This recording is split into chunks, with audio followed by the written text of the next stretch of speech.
Hey guys, it's about to be the most wonderful time of the year, Halloween! So my name is Jada Desiree and I'm here to show you how to transform into the perfect Gothic vampire using my favorite Mehron products. Starting off with the classic white paradise paint and a wet sponge, we're going to be diluting this for our pale vampire base.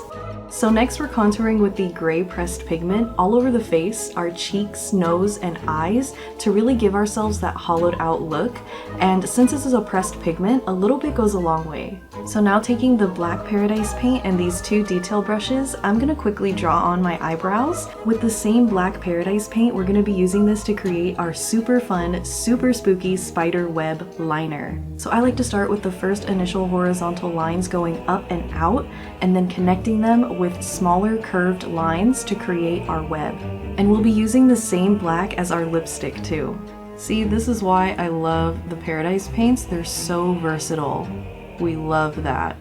I'm going to be mixing the silver metallic powder and the mixing liquid to create a silver liner for our spider web. Now, we obviously can't be a vampire without our fangs. You can use whatever fangs you'd like. I'm gonna pop in my favorite ones. These are from Stoneheart Jewelry, and for the final touch, the blood. I'll be using the Mehron Stage Blood and just messily applying this around my mouth and neck. And now we're bloody perfect. And here is the final look.